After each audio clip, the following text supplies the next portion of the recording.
Baik, saya ingin tanya apa yang dipikirkan, bukan apa yang sudah didapatkan Bapak Ibu kemarin. Kemarin yang mungkin yang bisa direview, direview terkait data yang disampaikan oleh Bapak Suwarta, yaitu jumlah kematian akibat rokok. Salah satunya adalah angka kematian yaitu sekitar 6 orang per detik, kemudian angka jumlah kematian 6.000 tahun dan 6 Harus dekat gitu ya. 8 juta orang pada tahun 2030. Angka kematian itu bentuk penyakitnya adalah seperti PPOK, kemudian CA paru, dan beberapa penyakit tidak menular lainnya.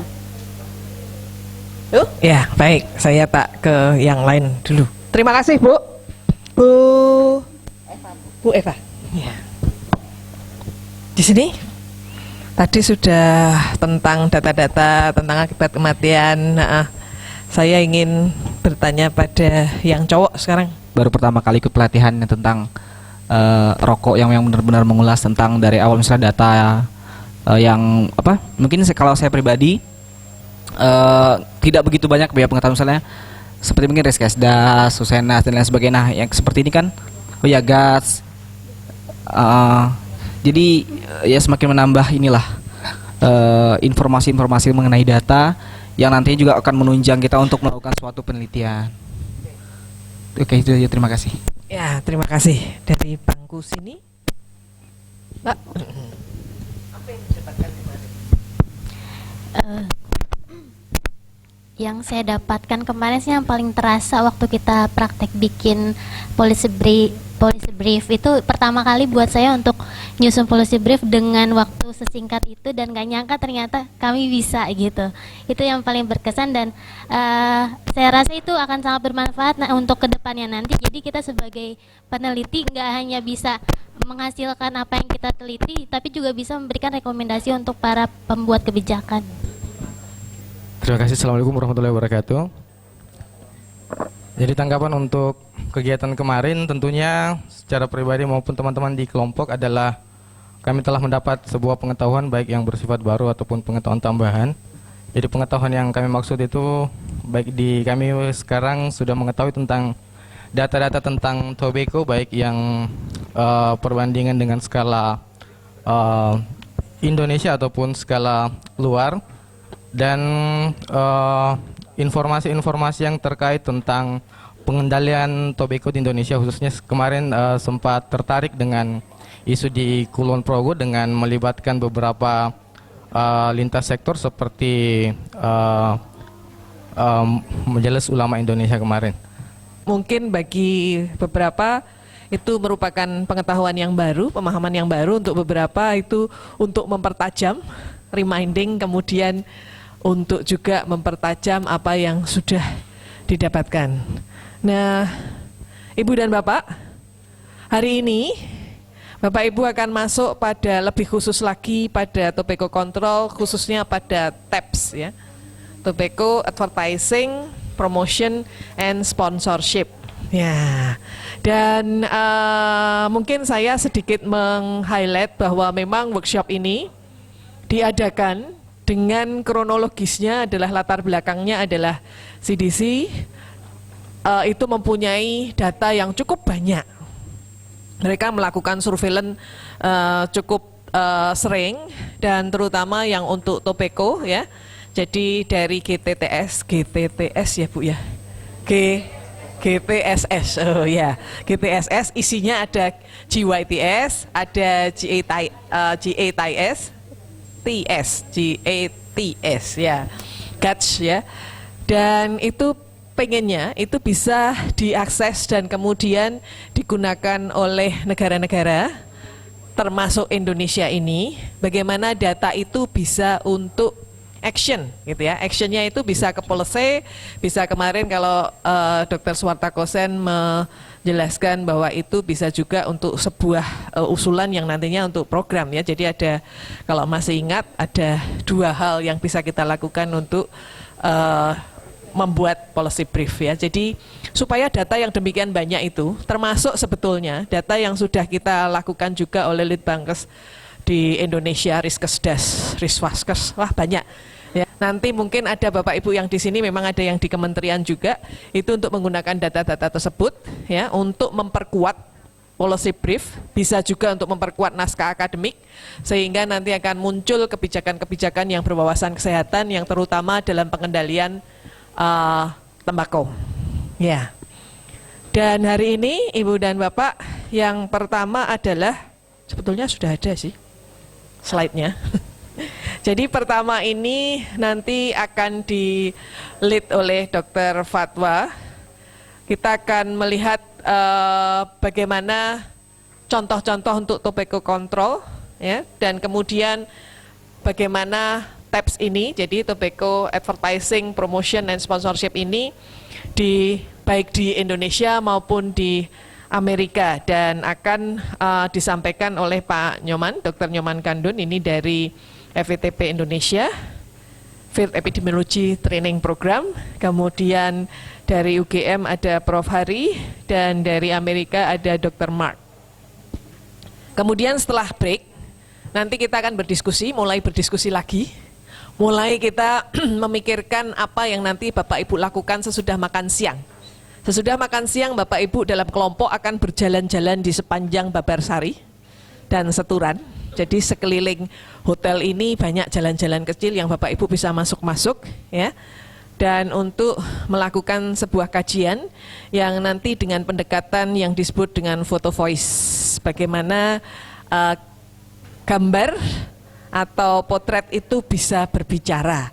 Dalam artian Bapak Ibu akan mendokumentasikan TAPS itu di sekitar Babarsari, karena ya mohon maaf, Sleman ini masih agak longgar di dalam pengendalian tembakonya, jadi banyak iklan, banyak mungkin promosi yang ada di sekitar daerah ini, ya, sehingga nanti Bapak Ibu sebelum berjalan-jalan makan siang akan diberikan pembekalan melalui diskusi bagaimana kasus TAPS ini dan bagaimana cara kita melihatnya, termasuk metodenya, apa yang harus kita lakukan kalau kita mengkaji TAPS ini. Kemudian juga Bapak Ibu diharapkan di dalam diskusi mengembangkan toolsnya. Jadi nanti yang mau dilihat apanya, ya, karena ada advertising, ada promotion, ada sponsorship. Ya, jadi yang mau khususnya dilihat apanya, dan nanti didiskusikan dulu. Nanti Bapak Ibu juga akan didampingi oleh para fasilitator dalam mengembangkan satu kajiannya, mengembangkan bagaimana cara pengumpulan datanya, dan kemudian alat yang mau digunakan itu apa. Ya, nanti sesudah makan siang Bapak Ibu akan ke lapangan dan nanti bisa kembali ke sini untuk mana dipilih mana yang nanti akan dipresentasikan pada besok siang pada saat lunch. Jadi foto-foto itu akan ditayangkan pada saat lunch, ya, ya. Dan nanti akan kita berikan sedikit penjelasan apa yang disebut dengan photo voice, ya. Jadi kalau Bapak Ibu masih yang kebingungan, masih galau dengan judulnya, itu kan mumpung ini masih dalam rangka pelatihan di sini, nanti kalau pas break, pas makan siang bisa mendekati para ahli yang berada di pojok sebelah kiri depan ini, ya, pakar-pakar. Tapi kalau pakar tuh apa-apa dibuat sukar. Jadi ya, para expert yang ada di sebelah kiri saya di meja yang depan, bisa pada Dr. Nyoman Kandung, Dr. Suwarta Kosen, bisa Dr. Mark, bisa Prof. Hari, bisa Dr. Rahna, May, and then Fatwa. Ya, jadi ibu-ibu, Ibu Rahna, Ibu May, dan Ibu Fatwa. Ya, jadi silahkan. Oh, bisa saya, kalau saya bisa dipegang. Ya, tapi bisa sama co-facilitator juga. Ya, jadi kita punya facilitator dan punya co-facilitator, dan silahkan Bapak Ibu kalau masih galau nanti bisa menghubungi pada saat break dan lunch. Ya, saya serahkan pada, ya, tapi sebelumnya I would like to greet good morning. I hope that you can sleep last night. Yeah. Mark, I think you already adjust with the Indonesian time, yeah. But both of the ladies, the beautiful ladies, I hope that they could sleep well last night. Moga-moga Ibu Fatwa juga bisa tidur nyenyak. Dan Pak Kandun ini jauh dari keluarga, bisa tidur nyenyak di Jogja. Bisa. Oh, mahku, ya. Baik, so I hope you also will enjoy this workshop, this training today, and I offer to them if any questions regarding the topic of the research, they can meet all of you, yeah, in the break time. Bapak Ibu, selamat berlatih pada hari ini. Saya serahkan pada Mbak Sofi. Pas. Sebelum menginjak sesi 2.1, kami ucapkan selamat datang kepada Dr. Inyoman Kandun, MPH, dan Bapak Prof. Dr. Hari Kusnanto, Dr. PH. Dan untuk sesi 2.1 ini akan dipandu oleh Dr. Fatwa Sari Tetra Dewi, MPH, PhD dari bagian Ilmu Kesehatan Masyarakat, Fakultas Kedokteran UGM. Kepada Dr. Fatwa, waktu dan tempat kami persilakan. Bagaimana kabarnya? Sudah sarapan belum?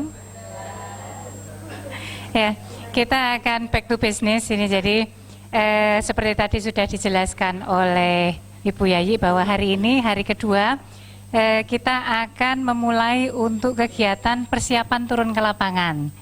Jadi tujuan dari training ini kan untuk memberikan experience, pengalaman baru bahwa bagaimana toh caranya kita untuk melakukan penelitian epidemiologi tapi untuk penyakit yang tidak menular dan khususnya tobacco dan advertisement promotion sponsorship.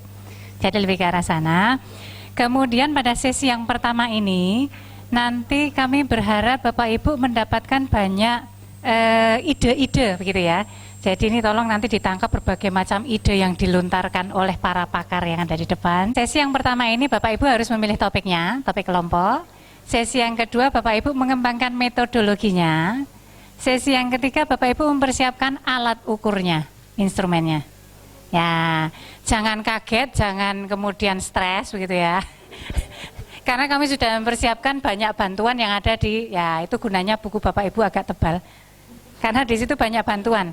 Ada contoh-contoh toolsnya di sana, kemudian contoh metodologi yang dikembangkan untuk kasusnya, itu ada di sana semua.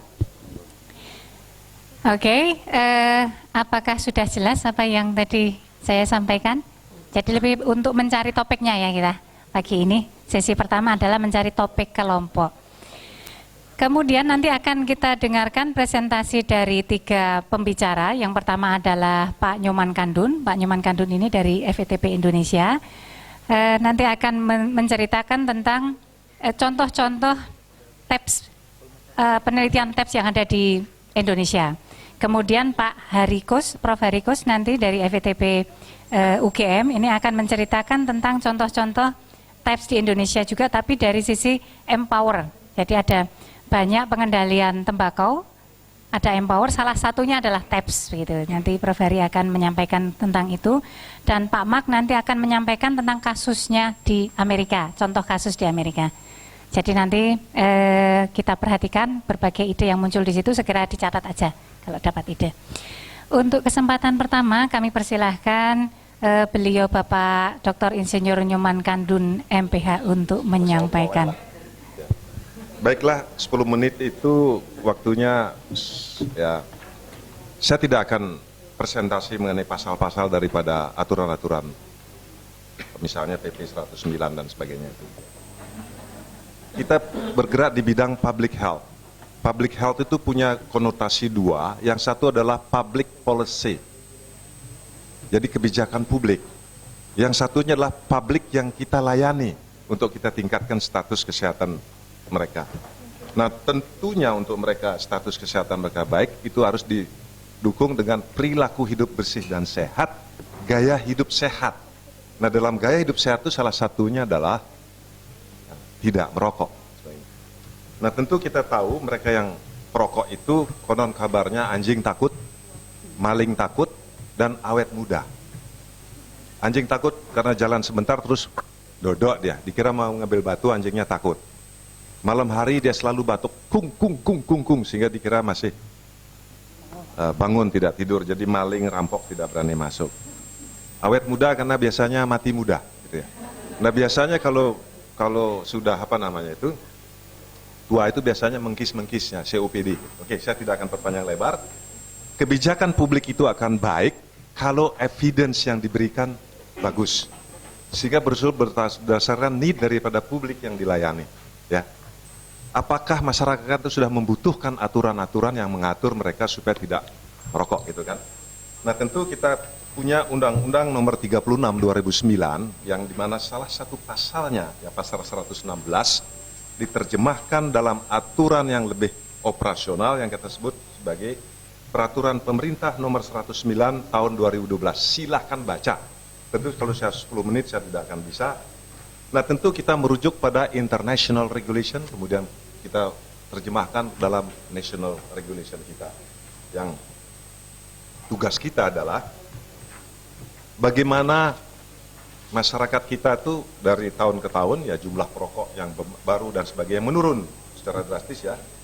Tentu kalau kita bicara aturan, kita menyusun aturan berangkat dari filosofinya apa, secara sosiologis seperti apa dan sebagainya.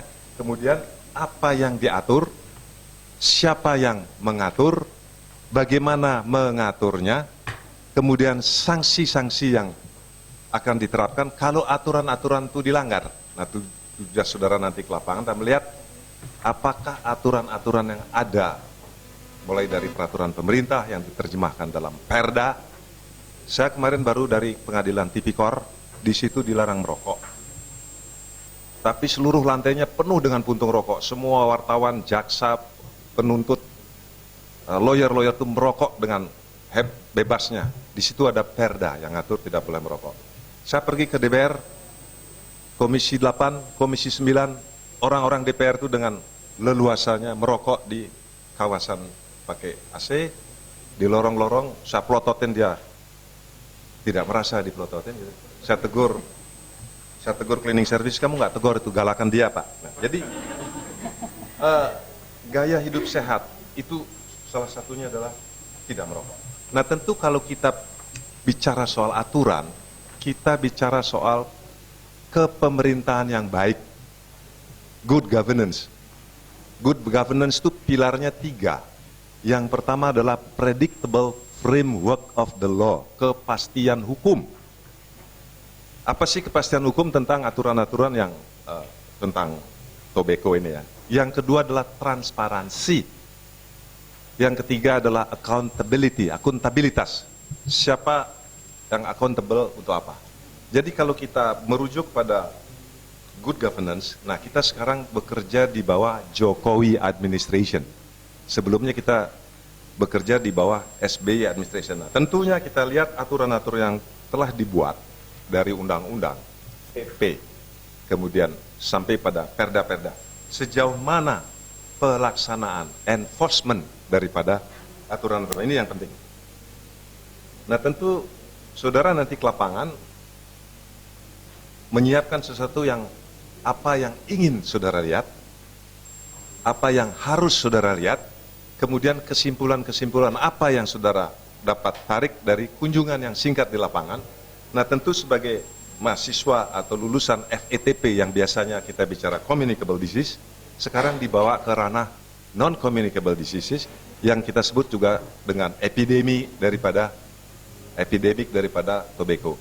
Nah untuk penyakit menular, FETP kami nggak usah diragukan, banyak sekali difteri, rabies dan sebagainya, bahkan kita sudah ngirim ke Sierra Leone 3 Serikandi. Sini Pak Banding sudah pulang ya, tidak takut, sing lanang-lanang malah rawani. Ya. Nah, ini dulu. Tentunya pemberdayaan. Kalau di sini ada empower, kalau ini saya menangkap empower itu empowering, empowerment ya. Bagaimana memberdaya masyarakat? Masyarakat itu kan antara supply dan demand ya. Bagaimana memberdayakan masyarakat untuk dia tidak nyandu, tidak ketagihan, tidak minta untuk dengan tobacco. Nah tentu ada knowledge, attitude dan practice ya. Kita harus terus-menerus melakukan promosi kesehatan dengan rumus ABG, bukan anak baru gede, tetapi advokasi, bina suasana, dan menjadi gerakan masyarakat. Saya itu pakar ilmu santet ya, ilmu sesat. Saya ajarin satu lagi. Ada satu rumus yang berlaku universal. Kalau kita menggunakan pendekatan risiko dalam epidemiologi, maka rumusnya adalah R sama dengan H kali V dibagi C. Ya. risk, R itu singkatan daripada risk. Nah, tentunya intervensi kita adalah risk reduction. Kalau kita anggap merokok itu suatu bencana, epidemic is a non-natural disaster, maka kita ingin melakukan disaster risk reduction. Sama dengan H itu hazard. Definisikan hazardnya itu apa untuk tobacco ini? Kali V, vulnerability. Mana masyarakat kita yang vulnerable? Tingkat vulnerability-nya berapa? Saudara sebagai epidemiolog bisa mengukur semuanya. Jadi kalau hanya 0 maka R-nya 0. Ya. Kalau hanya tinggi tapi V-nya 0, R-nya juga 0. Tapi kalau hanya tinggi, V-nya tinggi, C-nya harus diperbesar. Capacity. Capacity to detect, capacity to report, capacity to respond terhadap permasalahan yang ada. Kalau C-nya tak terhingga, walaupun H-nya besar, V-nya besar, maka R-nya juga mendekati 0. Nah, inilah mungkin kerangka berpikir saudara, nanti saudara bawa ke lapangan, bawa ke kelas, bahan untuk diskusi, referensinya banyak contoh-contoh dari data to action yang pernah dilakukan oleh Indonesia, oleh negara lain. Saya tentu tidak bicara dalam 10 menit itu memberikan contoh-contoh. Salah satu yang pernah saya dengar, ada satu di Thailand Selatan. Ada seorang ustadz di situ, diserukan darah Muslim ya. Bagaimana dia mendidik masyarakat di kampung mereka, di kecamatan mereka. Mereka membuat case control study. Di lereng Budung itu satu ditanamin singkong, ubi jalar dan sebagainya. Semua pokoknya palawija. Di sini ditanamin tembakau. Akhirnya yang palawija itu habis disikat babi. Tapi tembakaunya babinya ora doyan. Nah, jadi masyarakat bilang coba binatang yang kita haramkan juga mengharamkan tembakau kata. Mudah sekali. Sehingga dengan demikian masyarakat mereka itu sudah berhenti merokok sehingga jumlah ISPA dan sebagainya. Nah, tentu saudara ketajaman saudara mengamati social determinant of health ya. Sehingga intervensinya tidak hanya berdasarkan pendekatan hukum, pendekatan ilmiah dan sebagainya, jadi pendekatan sosiologis, antropologis, ya bagian daripada social determinants of health. Nah, sehingga saudara bisa akan menghilangkan risiko, mengurangi risiko, sehingga Indonesia itu menjadi bangsa yang sehat, kompetitif, baik regional maupun global, sehingga istilah Indonesia hebat, Indonesia macan Asia itu bisa tercapai. Tapi bukan masyarakat Indonesia yang bengek, mengkis-mengkis. Teman saya itu perokok, lalu begadang sampai pagi kuatan dia. Tapi kalau saya bawa jalan kaki muter di alun-alun di Denpasar itu, dia 3 kali sudah berhenti, saya 10 kali masih kuat. Itu bedanya. Tapi kalau begadang dia, ya, teman saya sebagian besar perokok, waktu saya masih 3 menit ya. Nanti kita dalam diskusi, sampun telas, last but not least, ya. Jadi itu salah contoh, ya. Untung saya nggak mau nembang. Nanti dalam diskusi kita kembangkan lagi. Jadi tolong pegang rumus R sama dengan H kali V dibagi C. Kapasitas apa yang kalau kita sebutkan masyarakat itu berdaya, cirinya 3. Rumangsa melu handarbeni gitu ya. Ada sense of belonging, kemudian managed by the people, funded by the people kalau dia untuk meningkatkan kesehatan masyarakat. Supaya mereka berdaya, do not tell the community bias information. Do not tell the community predetermined solution. Gini loh caranya, gue blok kamu, gue itu nyambung. Demikian, matur nuwun. Teman atas presentasinya yang menarik sekali tadi. Mari kita lanjutkan untuk pakar yang kedua adalah Prof. Hariko Sunanto. Monggo Prof. Yang saya terima bukan TAPS tapi empower ya, tidak apa-apa TAPS bagian dari empower. E-nya itu kan sebenarnya TAPS ya.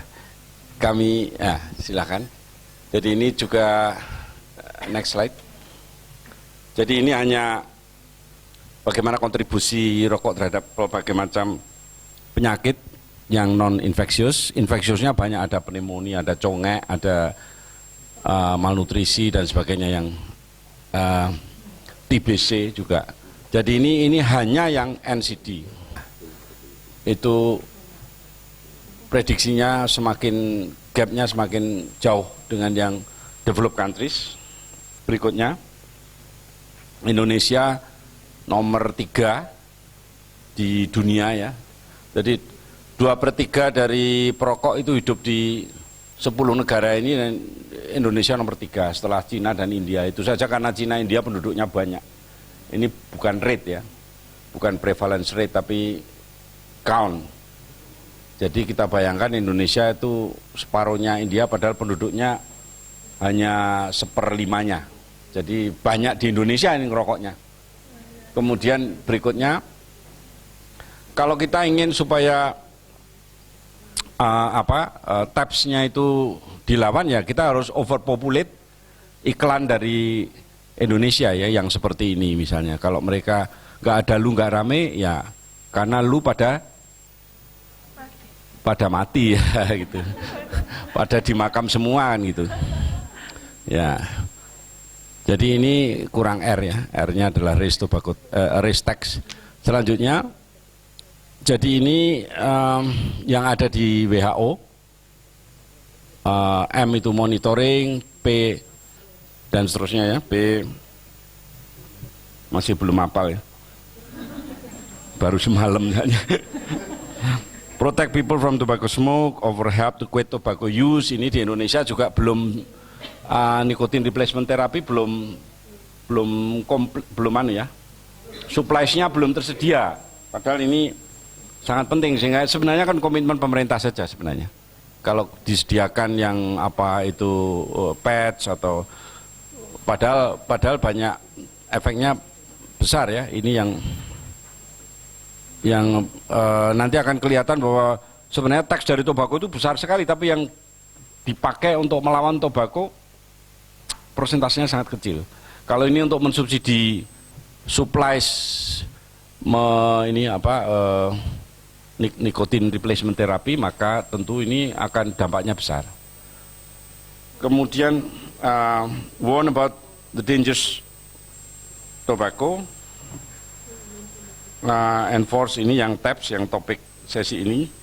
Terus, nah ini Indonesia lagi-lagi terburuk di Asia Tenggara. Kalah sama India, kalah sama Myanmar ya, sama Myanmar saja kalah. Sama Nepal, Sri Lanka, Thailand apalagi. Jadi sekali lagi memang ada urgensi untuk pelatihan seperti ini. Next. Ini saya ambil dari John Hopkins,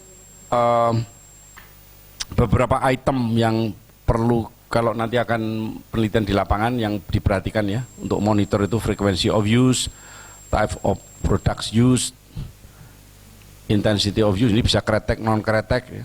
Intensitasnya, brands used, apakah hijau, biru, merah, kan mereka pinter, sekarang hanya bilang hijau itu sudah sampurna, biru bentul ya, merah gudang garam gitu. Cuma kalau ini apa yang agresif, tapi terutama dengan universitas ya, Jarum ya, olahraga juga. Jadi olahraga universitas mensponsori musik. Jarum apa warnanya? Coklat ya, jarum coklat. Tapi dia nggak main di situ, pinter dia. Yang lain-lain kan hijau, sudah kalah, hijau, biru, merah, coklat, ya sudah main di tempat lain. Tapi justru sangat-sangat agresif Jarum ini yang perlu kita perhatikan. Kemudian monitor bagaimana initiation patterns, karena sangat penting ketika memulai merokok. Jadi remaja targetnya, kalau Anda sempat ke ke kopi jos ya, yang dimasuki arang itu, wah nanti cewek-cewek dengan rok yang mendekati celana dalamnya gitu, itu menawarkan rokok, terus kok tidak lebih ke atas lagi Bu, Mbak, saya gitu, sampai wudel gitu, tapi pakai celana panjang kan enggak apa-apa ya. Jadi ini ini juga tidak jelas ini anu promosinya, karena siapa yang memperhatikan gadis-gadis dengan yang seksi itu kalau tidak laki-laki yang maco gitu ya kira-kira. Karena apa? Karena kebanyakan perokok kan laki-laki ya, sudah diitukan dulu ya. Kenyataan itu diaksentuasikan dulu. Jadi targetnya memang kalau di Indonesia masih laki-laki. Karena statistiknya wanita merokok itu citranya jelek. Kecuali yang kalangan atas. Jadi memang laki-laki yang ya. Selanjutnya ini kalau current smokers tidak berhenti, maka seperti ini naiknya ya, untuk tobacco deaths, kematiannya seperti ini ya. Jadi memang harus berhenti. Jadi kita protect people from tobacco smoke. Caranya bagaimana? Exposure at home, policy at home work. Jadi di rumah pun harus ada policy untuk tidak merokok, misalnya tidak merokok di dalam rumah ya. Ini belum ada aturan yang seperti itu. Nanti ada yang pasti ada protes nomor 1 perokok. Ya, perokok pasti ngomamai dewe ya. Rumah-rumahnya sendiri nggak boleh ngerokok. Tapi perlindungan anak bisa, kalau merokok nanti anaknya kena congek atau kena pneumonia dan seterusnya. Ya, dan seterusnya. Ya, jadi ini kita lihat bahwa memang nasal spray itu yang terbanyak dalam hal melindungi ya.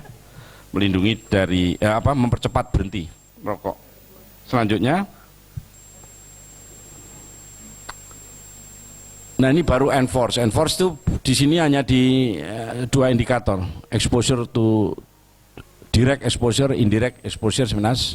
Lalu kita bisa meneliti media receptivity.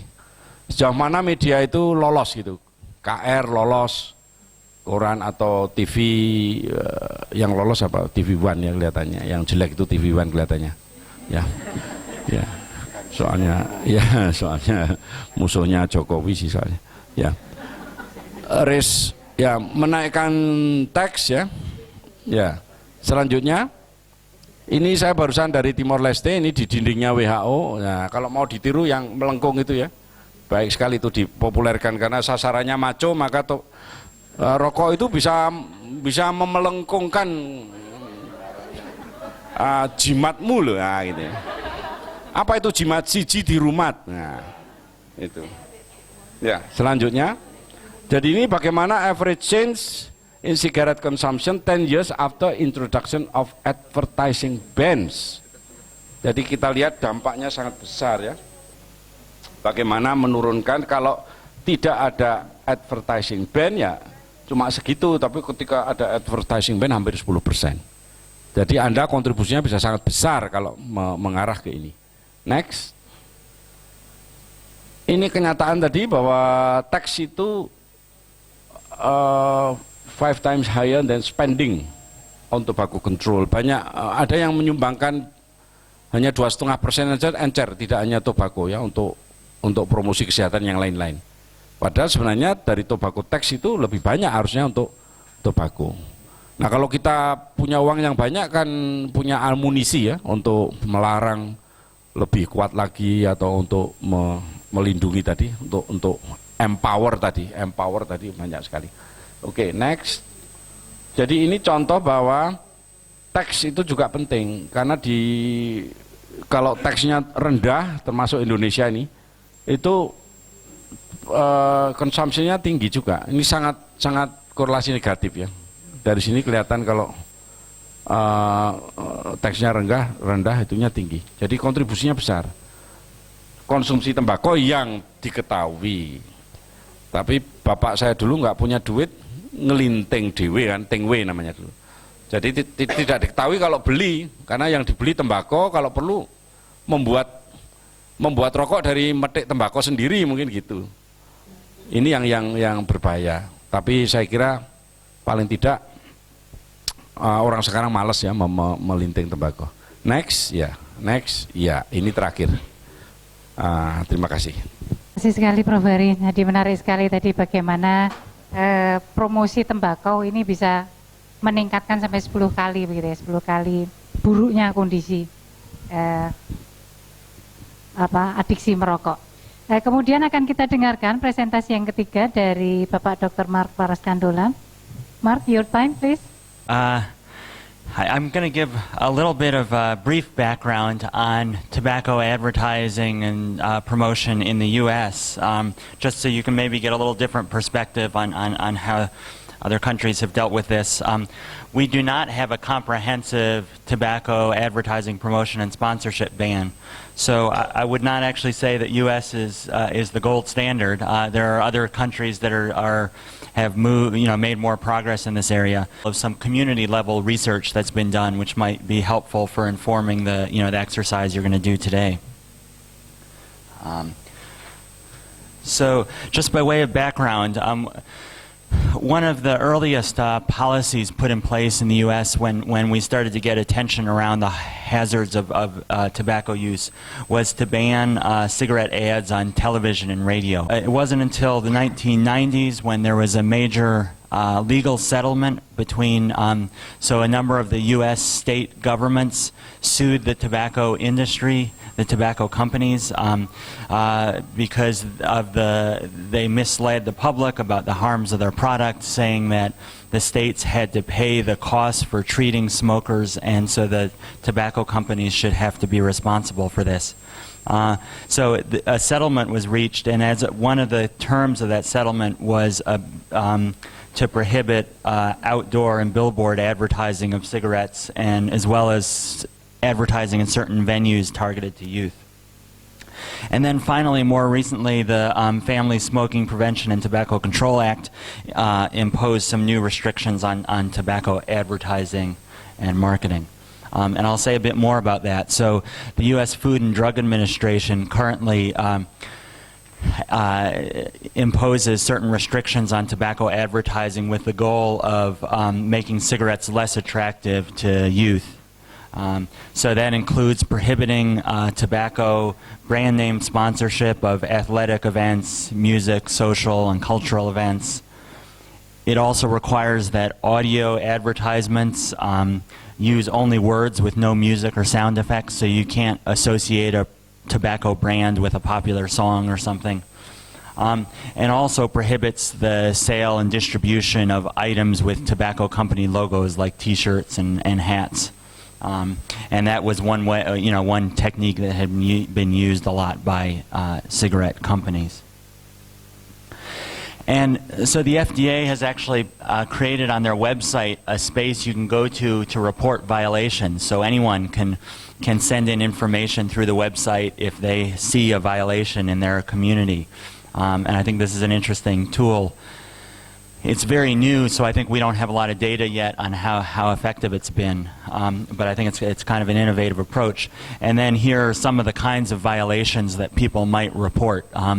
If they know there's a store in their neighborhood that's selling cigarettes to kids, to minors who are underage to buy cigarettes, if they're selling certain types of products that are prohibited, if they see concert promoters or others distributing merchandise with cigarette brand logos, if they see distribution of free samples of cigarettes, these are all things that are banned under the current regulations, and that people can report if they see that in their community. So now I just wanted to move on and sort of focus on one particular area where there has been a lot of effort done in the U.S. to gather local community level data around tobacco advertising, and that is particularly around point of sale advertisements. So what I mean by point of sale are advertisements in the store where you actually buy the cigarettes. So And I see that actually a lot here in Indonesia as well. You see all the market stalls and kiosks with banners for cigarette logos. In the U.S., similarly, we don't have any current ban on point-of-sale advertising. So if you go into a store, the store can have advertising for the cigarette up, inside the store to promote the product. So, however, the Family Smoking and Prevention and Tobacco Control Act that I mentioned actually specifically gives states and local communities the ability to impose their own restrictions. So if a city or a state government wants to really more restrict tobacco advertising in their community, they are allowed to do so. And I think this is becoming increasingly important because we see as tobacco advertising is restricted in other areas because billboards are banned, there are no TV ads, that sort of thing. The point of sale advertising becomes more and more important as a way for tobacco companies to get their message out. And also we know that point of sale advertising is often seen by youth and so therefore may be an important factor in tobacco use initiation. The kinds of data collection that's been done around point-of-sale advertising is not as much around evaluating an existing policy, because as I mentioned, we don't have the policy in place yet. But a lot of cities and local communities have been starting to gather information to make a case for why regulation of tobacco advertising is needed. So they're starting to collect data on where we see tobacco point of sale marketing and to show that it is a problem and needs to be addressed with stronger regulation. And here's just one example of a campaign in New York State where they're arguing that tobacco marketing in the store, these are kids at a convenience store and they're right there in front of the cigarette display and obviously exposed to all the tobacco advertising. So there are a couple of tools that are out there already to help communities to collect data on point of sale advertising. One I would recommend, especially, there's a website called countertobacco.org, and I'd suggest when you have a chance, go take a look at it. There are a lot of useful tools there. It's primarily directed towards U.S. communities, but I think a lot of those tools could be adapted and may give you ideas for things you could do here as well. This is supported by NCI and CDC, and the idea is to give communities tools that they can use to counteract tobacco marketing, and particularly around point of sale. Operation Storefront and Store Alert are a couple of other tools that are out there to help with this kind of data collection. Here's an example of what one group of researchers did in two cities, in St. Louis and in New York City. And what they did was they put on a map all the places where tobacco products are sold. And then they also marked all the places where there are schools. So if you see the light blue dots are where there are, the blue dots are the areas near a school, and the red dots are where there's a tobacco retailer. And you can see there's a lot of overlap. Many of the tobacco retailers are in areas that are near schools. So this helps to make the case for why we need to control tobacco advertising at the point of sale, because it's likely to be a place where kids are exposed. Here's an example of a data sheet that's used to collect data about tobacco advertising in the store. This is from Operation Storefront. You can see they collect first just some basic information about the store. And then there are a series of questions that can be answered. And this could be adapted, somewhat depending on the context. But they would ask things like, are there any schools visible from the store? The number of ads that you see, where are the tobacco products, which tobacco products are sold, and what kinds of promotions do they have inside the store. So these are all the kinds of questions that you'd want to answer. So just finally, I wanted to give an example of this is one study, and the reference for the study is at the bottom, that was done in Hawaii, that actually used this Operation Storefront approach to document tobacco advertising and promotion in stores. And they trained youth, kids aged 12 to 19, to go out and collect data on 184 stores. So they had a large data set. They found that most of the ads appeared inside the store, and that the most heavily advertised brand was Kool. And that's significant because Kool is also the most heavily smoked brand among youth in Hawaii. So that suggests there is reason to concern that there is a link between advertising in the store and tobacco use by youth. So I'll stop there, but thanks. Jadi dari Pak Mark tadi kita bisa banyak melihat bagaimana macam-macam pembatasan advertisement begitu ya, yang dilakukan di Amerika, kemudian bagaimana pengendaliannya. Jadi ada public reports-nya tadi ada, kemudian ada gambaran peta-petanya begitu tadi ada. Oke, kita buka untuk sesi diskusi selama berapa menit ya Mas? Selama 10 menit, monggo silakan untuk termin pertama. Ini nggak tahu, nggak jamin loh ada termin berikutnya. Ada satu penanya, ada 2, 3 ya, mari silakan. Nama saya Listi Handayani. Saya ingin bertanya kepada Pak Nyoman. Saya tertarik dengan formula tadi yang R sama dengan H kali V per C. Di mana tadi dikatakan bahwa kalau walaupun sebesar apapun hanya V-nya, tapi kalau C-nya juga besar, maka dia resikonya akan kecil. Nah, berdasarkan fakta bahwa di daerah berdasarkan fakta bahwa peraturan daerah akan adanya wilayah KTR yang 100% di sekolah maupun di fasilitas kesehatan. Berdasarkan fakta yang ada bahwa di beberapa tempat, termasuk di tempat saya magang sendiri, di sana itu ada memang daerah bebas asap rokok dan ditempatkan suatu corner atau sudut untuk tempat merokok. Namun di sini bukan banyak tapi ada beberapa dari mereka tidak mengindahkan peraturan itu, padahal mereka adalah bagian dari tenaga kesehatan yang ada di situ. Mereka bahkan berkeliling merokok ke sana kemari dan tidak ada yang menggunakan kornet atau sudut untuk tempat merokok tersebut. Nah, bagaimana pandangan Bapak menilai hal ini, padahal mereka sebagai orang-orang yang misalnya para pengambil keputusan di pelayanan kesehatan, misalnya di dinas kesehatan, menanggapi hal ini. Berarti kalau kita melihat seperti ini, kapasitas untuk merespon atau mendeteksi adanya suatu permasalahan yang ada itu sangat kecil.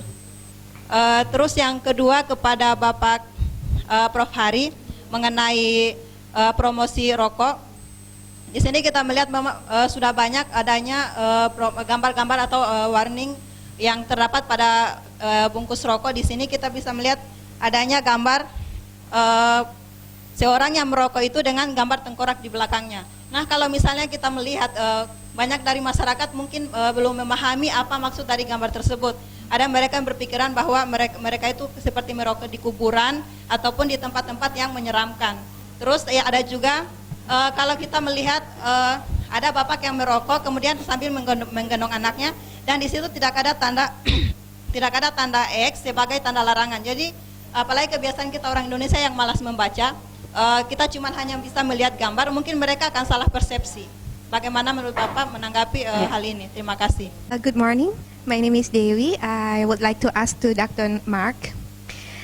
Well, last night I'm just Googling to find some inspiration for the project, but I found some interesting.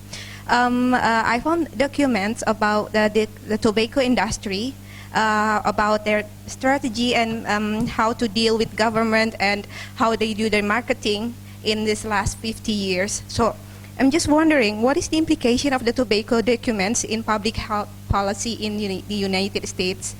I mean, they are like, it's like secret documents become public, so there must be something the government, any action being taken. So, thank you. Saya Radian dari FETP mau bertanya pada Pak Nyoman. saya tertarik tentang kearifan lokal tadi. Yang saya mau tanyakan, bagaimana peran saya atau teman-teman sekalian yang berperan sebagai praktisi kesehatan ketika mau mempraktekkan ilmu ini di lapangan. Contohnya jika saya pulang nanti, tentunya saya ingin mengaplikasikan ilmu yang telah dapat dari pelatihan ini di kampung. Seperti di kampung saya itu kearifan lokalnya, kalau ada pengadaan kegiatan kumpul keluarga itu menjadikan rokok sebagai sesajen istilahnya untuk mengumpulkan anggota keluarga. Jadi saya sebagai mahasiswa yang baru gitu, baru selesai studi, kemudian bagaimana pendekatannya agar bisa memberi pengarahan kepada orang-orang terdekat saya itu. Terima kasih. Kalau negara hukum itu tentunya aturan yang ada itu diterapkan, enforcement of the law. Makanya yang pertama good governance kan kepastian hukum, predictable framework of the law. Kalau itu kita tidak bisa lakukan, pendekatannya mungkin lain. Saya pernah cerita waktu Pak Sutioso jadi gubernur, pernah dia cerita pada acara begini. Dulu dia sampai danrem katanya perokok berat. Istrinya gak berani ngelarang, tapi begitu anak gadisnya besar, begitu mau dicium sama sang ayah nolak. Kalau bapak bu rokok gak boleh cium aku. Sehingga otomatis beliau berhenti merokok supaya bisa mencium anak gadisnya. Kalau istrinya nggak mau dicium, dia carikan istri lain, ya, istri lagi ya. Kira. Jadi saya tidak jauh-jauh dari keluarga kita juga. Waktu pacaran mereka ngerokok, tapi setelah mereka suami istri, si istri protes. Kue ora oleh ngeloni aku nek kue sik ngerokok. Habis dia merokok, berhenti merokok ya. Jadi itu pendekatan. Mengenai R sama dan H kali V bagi C itu rumus umum baik untuk bencana dan sebagainya. Kalau kita bisa mendefinisikan hasad dan besarnya hasad seperti apa, kemudian yang vulnerable itu apa, siapa yang vulnerable, tinggal meningkatkan kapasitas kita untuk mendeteksi, melaporkan ke channel yang tepat, merespon dengan respon yang cepat. Kemudian yang dari Sumatera Barat itu kan di sana local wisdomnya itu kan ada 3 tungku sak jarangan. Jadi kan adat basendikan sarak basendikan kita buloh. Nah itu coba dicari kalau misalnya adatnya seperti itu, ada enggak dasar-dasar rujukannya untuk adat itu biar dia merujuk pada syarak dan kita bulah itu. Nah, itulah tugas mahasiswa FETP lulusannya untuk mendekati para cerdik pandai tua tenganai sama nenek mama. Terima kasih. Iklan itu hanya sebagian sangat kecil ya yang dilakukan oleh pabrik rokok. Iklan yang kita lihat itu hanya sangat sebagian kecil dari teknik marketing mereka. Karena banyak cara termasuk di kampung-kampung itu kalau ada kematian kenduren lalu Jisamsu dimasukkan gelas lalu saya ditawari Pak dokter monggo. Oh mosok karo sama kita enggak artinya sombong ya kalau enggak mau ngerokok. Ya kalau nanti saya ngerokok, Pak dokter ngerokok kok. Nah, yang lain-lain kan terpaksa juga. Itu termasuk cara-cara yang mirip seperti itu banyak sekali. Tapi untuk iklan memang mereka biayanya tinggi terutama pada desain ya. Kalau kita lihat desain pesan itu sekarang makin tidak kelihatan. Yang ditonjolkan adalah soal integritas ya. Soal ya warisan budaya, soal yang tidak terpikir tapi tidak vulgar, tidak segera nampak. Sementara iklan anti rokok tidak ada yang secerdas itu. Ya, jadi ini tantangan kita bagaimana konsepnya cerdas, masuk, tidak segera nampak tapi masuk gitu ya. Ini yang kurang. Oleh karena itu dananya juga besar karena untuk seperti ini kan membutuhkan ahli yang mungkin mahal ya, konsultan yang mahal. Sudah mahal gak jalan itu seperti Jogja Never Ending Asia itu gak jalan. Itu padahal Hermawan Kertajaya mahal sekali bayarnya. Jadi memang dibutuhkan biaya yang tinggi untuk mendesain seperti ini. Tapi kita belum ada. Saya belum lihat suatu iklan anti rokok yang cerdik, yang cerdas, yang masuk, yang sangat berpengaruh itu. Ya, terima kasih.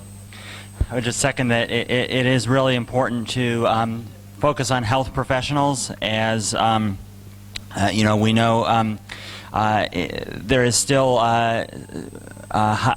substantial tobacco use among health professionals, and I think changing that is really key to starting to change the social norms around tobacco. And I think if you look at countries that have had success in reducing tobacco use, that often started with getting the health professionals themselves to quit smoking and then be in a position where they can sort of counsel others to quit. So I think that's definitely an area to focus on. And then the question about tobacco industry documents, I think, is a great question. Tobacco industry documents, I think, have been a very important tool internationally, not just in the U.S., but in many other countries as well. In the U.S., they played a very important role in, there was the national government actually brought a lawsuit against the tobacco companies.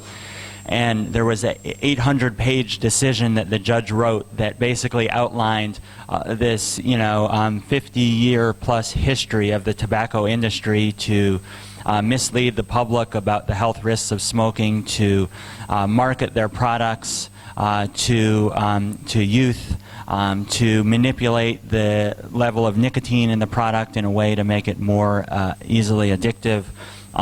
So all that is really documented, and that factual information still stands. It has not been overturned by any other court. So I think that was a very important, and that's a document I think that others can rely on too, because it was such a comprehensive review of all those documents. NCI has actually also funded research projects using the tobacco industry documents to, so they have been an important source of research to understand how the tobacco industry markets their products to youth or to other specific groups, and that can be useful for informing interventions. But I guess finally I would just say that I think the documents largely come from lawsuits in the U.S. So the bulk of the documents are U.S. based, but there have been a number of studies done looking at the industry documents in relation to international context, because Philip Morris and BAT and others have been active internationally. So I don't know if anyone has looked into the documents, what there is on Indonesia, but that would be a great project to see, I think. Tadi saya tanya, what is the difference between data to action and data for action? Kalau data to action katanya proses. Data for action itu adalah dampak dan sebagainya untuk membuat kebijakan. Jadi saudara sekarang kan bekerja di data to action, bisa dibaca point of sale tobacco advertising in Beirut, Lebanon following a national advertising ban sebagai contoh. Nanti di lapangan bagaimana menerapkan apa yang dilakukan di Lebanon dengan lapangan. Saya anggap tuan-tuan dan nyonya-nyonya yang hadir di sini itu orang yang sudah punya komitmen untuk melindungi generasi penerus kita terhadap bahaya tembakau. You are committed, you are determined, ya. Nanti start small, things big. Jangan berpretensi untuk mengubah dunia dalam tempo yang sesingkat-singkatnya. Jadi pelan-pelan dalam berasal pada lingkungan, kita mulai dari lingkungan yang kecil, diri sendiri dan sebagainya, dan seterusnya, sehingga getok tularnya itu pada yang lain, baik pendekatan social determinant of health atau dan sebagainya, pendekatan hukum dan sebagainya. Terima kasih. Nyoman, jadi tugas saya sebagai moderator menjadi jauh lebih ringan karena sudah di wrap up sama Pak Nyoman. Jadi ini tadi memberikan berbagai macam ide-ide baru, perspektif baru bagi Bapak Ibu untuk bagaimana nanti memilih satu topik yang akan dikembangkan sebagai proyek untuk nanti eksekusi di lapangan. Terima kasih sekali kepada Prof. Hari, kepada Pak Nyoman, dan juga kepada Pak Mark. Kita akhiri sesi ini. Jadi Bapak Ibu mendapatkan ini penyegaran begitu ya, harapannya penyegaran tentang ide-ide baru. Apa sih nanti proyek yang mau saya cari, saya amati, saya survei di lapangan. Yang berikutnya adalah kita beralih pada tugas kelompok sekarang. Kita berdiskusi, silahkan nanti kembali kepada kelompok masing-masing dan juga nanti akan didampingi oleh fasilitator dan kofasilitator. Tujuannya adalah untuk Ya, ini. Menentukan topik fieldwork yang mau dilakukan nanti siang. Jadi setengah hari nanti setelah lunch kita akan melakukan fieldwork. Jadi pertama kita perlu memikirkan dari komponen TAPS band, dari berbagai macam cara pengamatan tadi, itu apa sih yang prioritas untuk dikerjakan di sini? Ya karena kita lokasinya kebetulan di Jogja aja. Kalau kita mau mempraktekkan ke lapangan juga ini kebetulan di Jogja, sehingga cari yang especially di Yogyakarta, apa yang perlu kita teliti. Kemudian, how can the study that element of compliance on TAPS band in Yogyakarta within 2 hours? Jadi, bagaimana Anda nanti akan melakukan fieldworknya selama 2 jam. Ini beneran 2 jam nih, enggak 3 jam.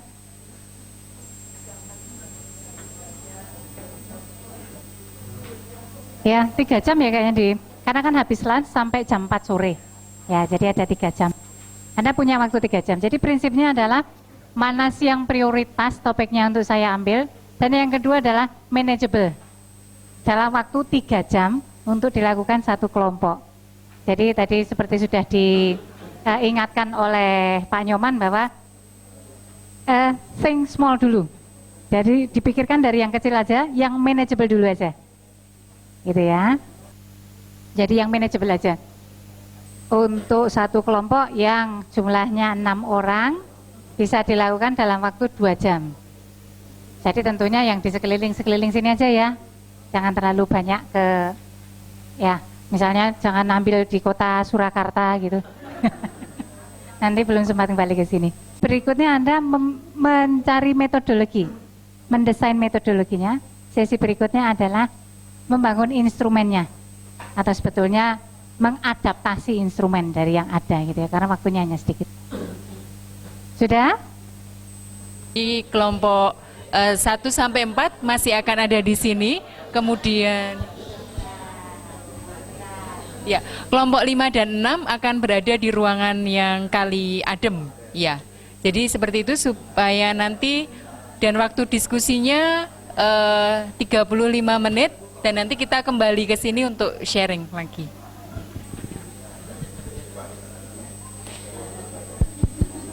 Ya, karena waktunya itu hanya 2 jam, mungkin memang tidak bisa sempurna ya.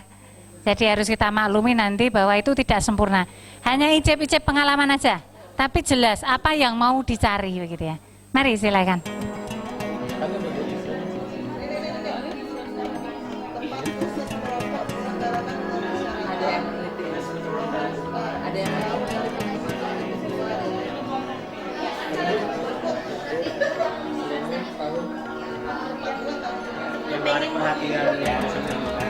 Backgroundnya kan kalau billboard itu kan gampang dilihat. Iya, iya. Pas orang lihat itu aja sama udah berbicara sih. Si billboardnya itu udah berbicara kalau gini loh, ada rokok yang kayak gini. Jadi nggak mau diambil.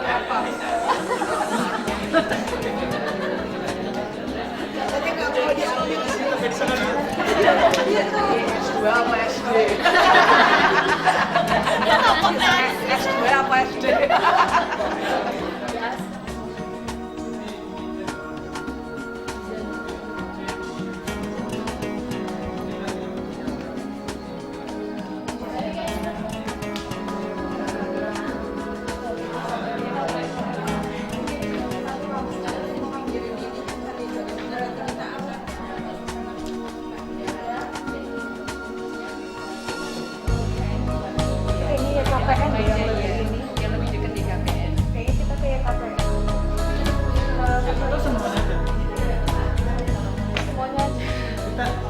Jadi kita akan membahas, mohon perhatian.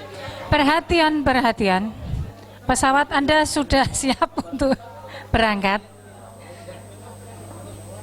Perhatian, Bapak Ibu yang kami hormati. Ya. Oke, jadi waktu sudah selesai, waktu diskusi, mari kita dengarkan. Ini karena waktunya untuk presentasi, untuk sharing cuma 10 menit ya. 10 menit itu 5 menit presentasi, yang 5 menit kita bisa diskusi. Jadi hanya 3 kelompok saja, nanti gantian kelompok yang lainnya. Oke, untuk kesempatan yang pertama ini mungkin dari kelompok 1, 2, 3, 4, 5, 6 saya ambil yang genap dulu ya. Coba kelompok nomor 2. Nomor 2 itu yang mana? Ya, kelompok nomor 2 silakan mempresentasikan topiknya apa begitu. Berapa menit, Bu? Gimana? Berapa menit? Langsung 1,5. aja. Baik. Di sini kami dari kelompok 2 jadi memilih topik ban total iklan, promosi, sponsorship rokok di media internet. Nah, untuk tempat atau lokasinya yang kami untuk nanti kami lakukan itu di website, kemudian media sosial. Kenapa? Karena memang yang melatar belakangi di industri rokok itu memang menyasar remaja untuk konsumsi rokok. Kemudian yang kedua juga di Indonesia itu salah satu negara dengan konsumsi media sosial terbesar di dunia. Contohnya Facebook, kemudian juga ada Twitter. Ya, pet juga sekarang yang mulai booming. Terus apa lagi? Topik aja kan? Sudah, Mas ya? Oke, mungkin untuk topik dulu itu kami sampaikan. Terima kasih. Ya, terima kasih kelompok 2. Di sini kami kelompok 4 akan mempresentasikan hasil diskusi kami, di mana topik yang kami ambil adalah iklan atau promosi rokok di lingkungan kampus, di mana tempat yang kami ambil adalah kampus YKPN atau alternatif lain kalau memang YKPN nggak bisa kita ambil di STTNAS. Kemudian metodologi yang kami ambil adalah kita akan melakukan observasi, kemudian wawancara kepada mahasiswa, terus kita akan melakukan foto voice. Tujuan kami adalah untuk melihat apakah ada iklan, promosi atau sponsorship di lingkungan kampus. Yang kedua, untuk mengetahui penerapan apakah Perhub Sleman nomor 42 tahun 2012 tentang kawasan tanpa rokok di lingkungan pendidikan.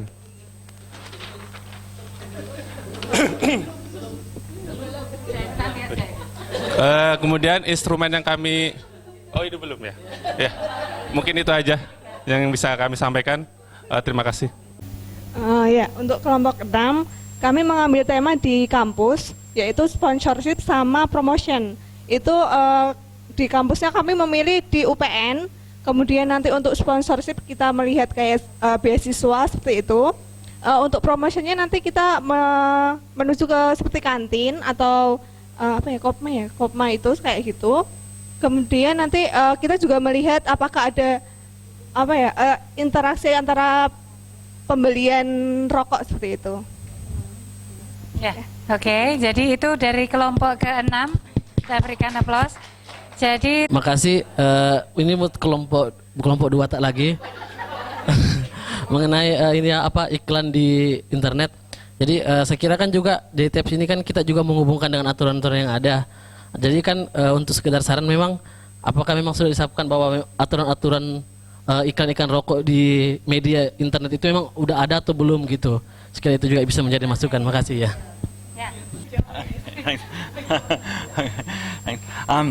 No, I just want to say I think this was an interesting discussion about how to search on the internet for tobacco advertising, and I guess one thing I would suggest too is you may want to think about what your search strategy is going to be. So how are you going to have specific terms that you're going to search for? Or another approach might be to identify what are the sites that are most popularly visited and see if there is tobacco advertising there. So we can search it the keywords by hashtag, and also there is most amounts of visitors of website, and you can see which one is the most popular websites from that ranking, and then also if we want to open like Kaskus, it is like Kaskus itu apa sih? Discussion website. Kaskus apa sih? Forum discussion like Kaskus. It is the largest forum discussion in Indonesia. We can see by the amount of members. So the larger members of the forum discussion, so it is the most attractive forum discussion. So we can see the most popular and the term of advertisement by the hashtag, and then the popular by the viewers ranking, and then also the number of members. Thank you. Tapi sudah punya ide tadi ya. Mereka sudah punya ide. Oke, untuk yang dua yang lain ini nanti kita berarti perlu memikirkan juga bagaimana manajemen untuk bisa sampai ke sana ya. Jadi di UPN dan juga di YKPN atau STT-NAS. Jadi ini bagaimana pembagian tugasnya nanti akan kita diskusikan lebih lanjut di sesi yang kedua. Mungkin itu saja karena waktunya sudah habis. Saya tidak bisa lebih lama lagi, ini sudah kita masuk ke sesi yang berikutnya. Terima kasih sekali atas partisipasi Bapak Ibu. Assalamualaikum warahmatullahi wabarakatuh. Ya, untuk sesi selanjutnya, sesi 2.2 akan kembali disampaikan oleh Ibu Yayi. Kepada Ibu Yayi, waktu dan tempat kami persilakan.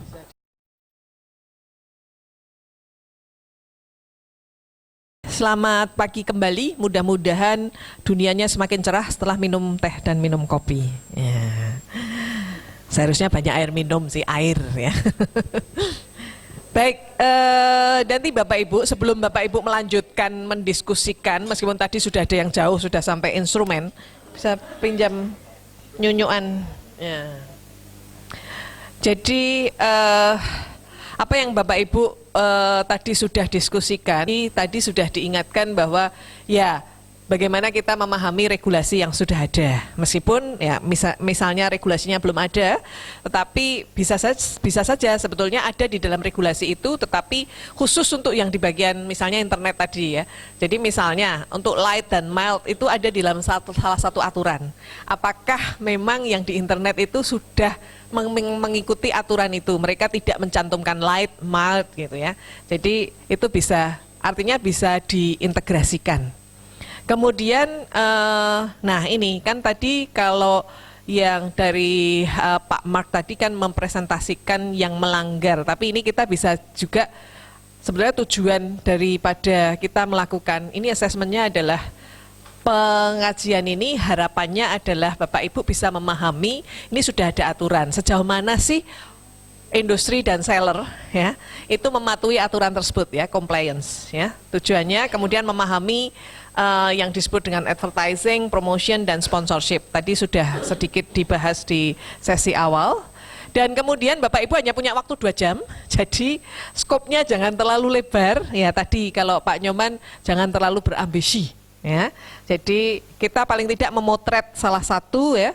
Kemudian nanti ini Bapak Ibu kita berdiskusikannya adalah data collection tools dan prosedur. Tapi sebelumnya untuk diskusi yang 2.2 ya, ini adalah untuk menseleksi sampelnya ya. Bagaimana pengamatannya, bagaimana nanti menganalisisnya. Nah nanti yang diskusi yang ketiga baru toolsnya. Ya. Saya sedikit memberikan gambaran tentang photo voice, jadi biarkan gambar yang bersuara ya atau berbicara.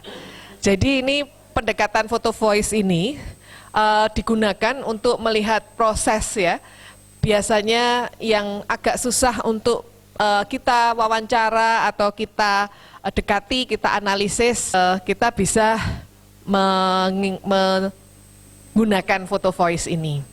Jadi ini kalau yang sebagian hasil-hasil penelitian di photo voice itu untuk poverty, language, kemudian ada ras, class, ethnicity, dan sekarang yang penting adalah ini adalah kita mencoba mendokumentasikan aspek ataupun tadi kalau topik Bapak Ibu sudah memilih topik dari apa yang akan kita angkat dengan kita dokumentasikan melalui kamera ya. Jadi ini adalah stepnya. Yang pertama adalah ambil kamera Bapak Ibu, dan tadi sudah kita ingatkan yang bisa dikonektingkan di device-nya itu bisa dikonektingkan di laptop supaya nanti bisa kita presentasikan. Kemudian Bapak Ibu mestinya nanti mengembangkan dari topik yang sudah dipilih, kembangkanlah pertanyaan yang akan dijawab. Seberapa jauh sih mereka mematuhi untuk yang aturan mana? Ya. Kemudian di sini coba direncanakan bagaimana nanti refleksnya menjawab pertanyaan itu dengan menggunakan kamera menggunakan foto gitu ya, bukan dengan wawancara. Meskipun wawancara bisa ditambahkan, tetapi ini adalah bagaimana Bapak Ibu bisa menjawab pertanyaan itu dengan dokumentasi melalui kamera atau foto. Sehingga Bapak Ibu memang harus mengambil beberapa foto ya, sambil dilihat juga, dan sekarang ini berterima kasih pada dunia digital. Jadi tidak perlu di print, Bapak Ibu bisa ngecek fotonya itu sudah jelas belum, ya, mengambilnya, ya. Kemudian kita harus menuliskan caption. Jadi itu maksudnya apa? Fotonya itu maksudnya apa? Ya, besok Bapak Ibu akan presentasikan itu di lunch. Jadi sekarang ini dipikirkan nanti yang mau diambil apa kira-kira. Meskipun nanti sampai lapangan juga mungkin agak sedikit berbeda, tidak apa-apa. Tapi sudah ada rencana, gitu ya. Nah, ada beberapa tips. Yang pertama adalah jangan khawatir, Bapak Ibu tidak perlu jadi fotografer yang handal, ya. Jadi agak kabur-kabur sedikit, tapi ya jangan kabur banget gitu ya. Artinya miring sedikit itu tidak masalah. Ya, yang penting tapi pengambilannya itu Bapak Ibu mau menjelaskan, misalnya iklan ini berada di samping iklan yang misalnya ini untuk donasi, atau iklannya yang satunya adalah iklan layanan masyarakat, sampingnya iklan rokok. Yang difoto jangan iklan rokoknya saja. Ya, tapi agak jauh dikit supaya apa yang pengen Bapak Ibu ceritakan itu tergambar. Iklannya di dekat penjualan permen-permen gitu ya. Nah, itu juga motretnya juga bisa juga Bapak Ibu zooming gitu ya, dari jauh dulu baru terus didekatkan. Tapi kelihatan bahwa Bapak Ibu ngambilnya oh itu adalah di kasir gitu ya. Soalnya kasir tapi yang diambil hanya gambar iklannya. Nah, ini juga tidak berbicara. Kemudian kualitas, jangan khawatir, tadi saya sudah bilang kualitas fotonya, jadi jangan merasa gimana kalau kameranya bukan terlalu smart, ya. Jadi, nah mungkin kemudian tetap ada pencatatan, soalnya nanti Bapak Ibu lupa, ini ngambil, ini ngambil apa, dicatat, ya. Dan kalau itu ada orang dan itu mau sedikit di close, harus ada izin, ya. Jadi kalau agak jauh, candid gitu enggak apa-apa, tapi kalau kita memotret dia sedang menjual begitu, sebaiknya memang secara etika penelitian itu harus izin. Ya, kemudian fotonya ini di file, ya, ditaruh di files digital, ya, dan kemudian nanti ditayangkan, mungkin Bapak Ibu diskusi di dalam kelompoknya dulu ya, nanti dipilih foto-foto yang memang bisa berbicara, yang menjawab pertanyaan Bapak Ibu yang hari ini sudah ditetapkan.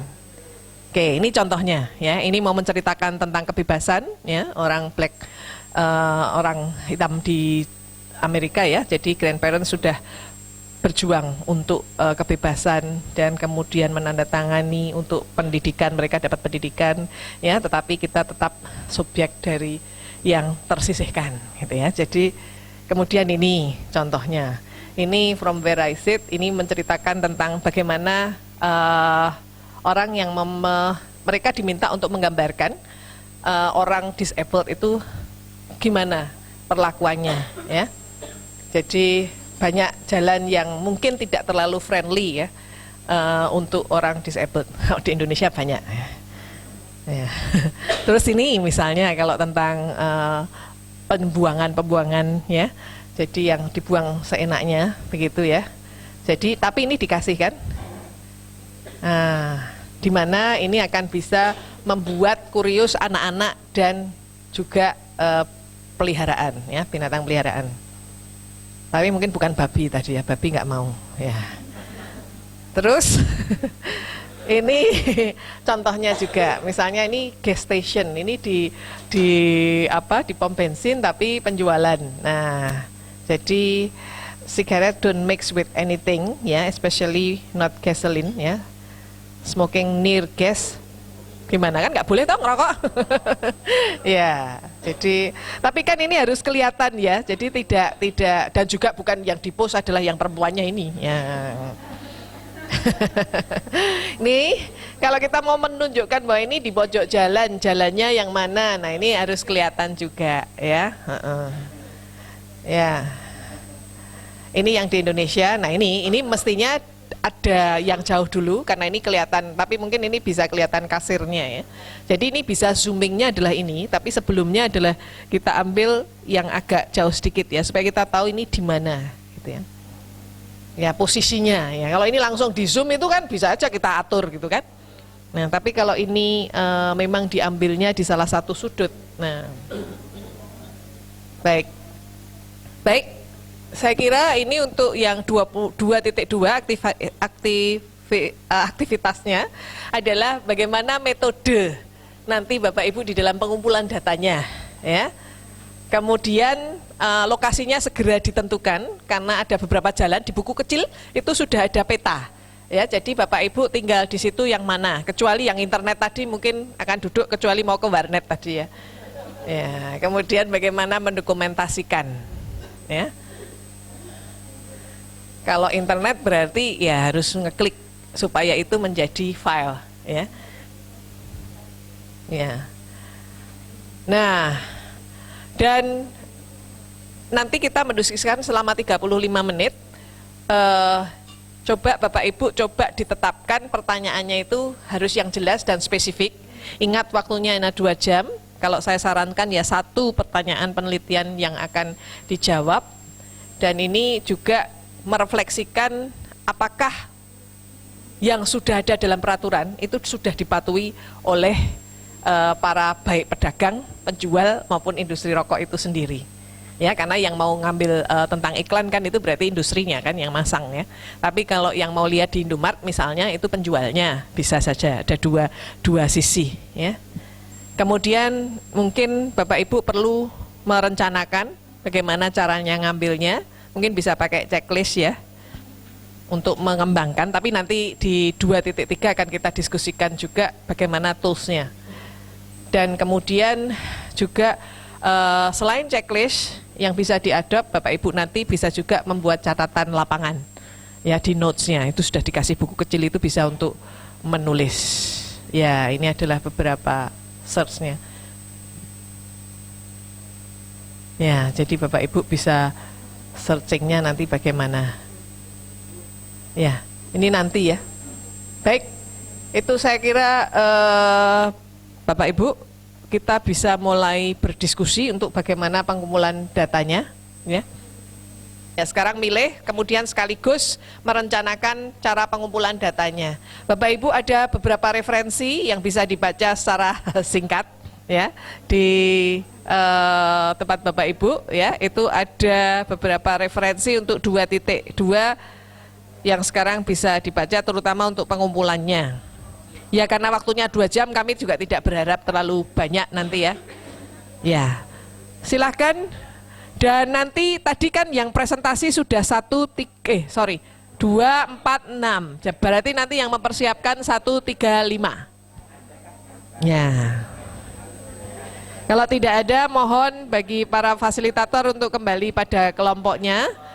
Dan kelompok yang harus melakukan aktivitas fisik untuk berpindah segera berpindah kembali.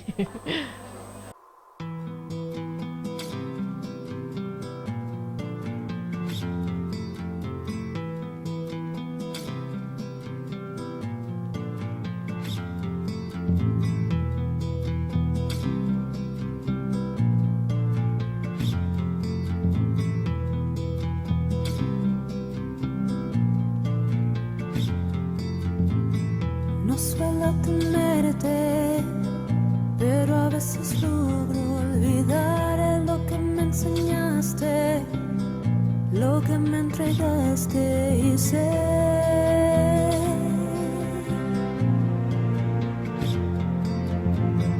En esta vida solo se aprende, por eso es que estamos aquí.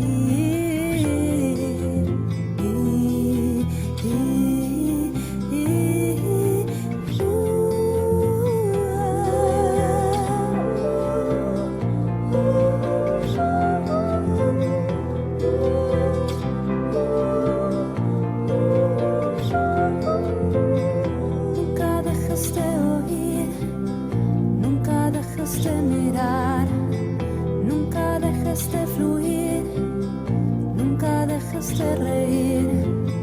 A veces es bueno gritar, gritar.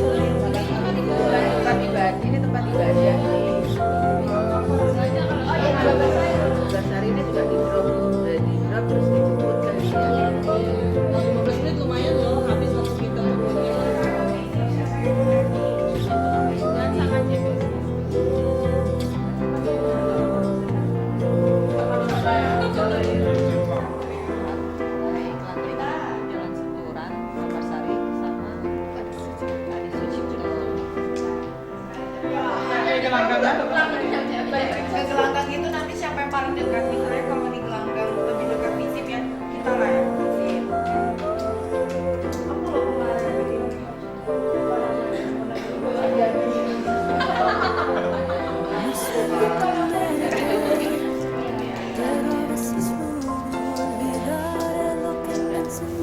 Kita punya waktu 8 menit untuk masing-masing presentasi yang nomor 1, 3, dan 5. Ya, mana duluan? 3?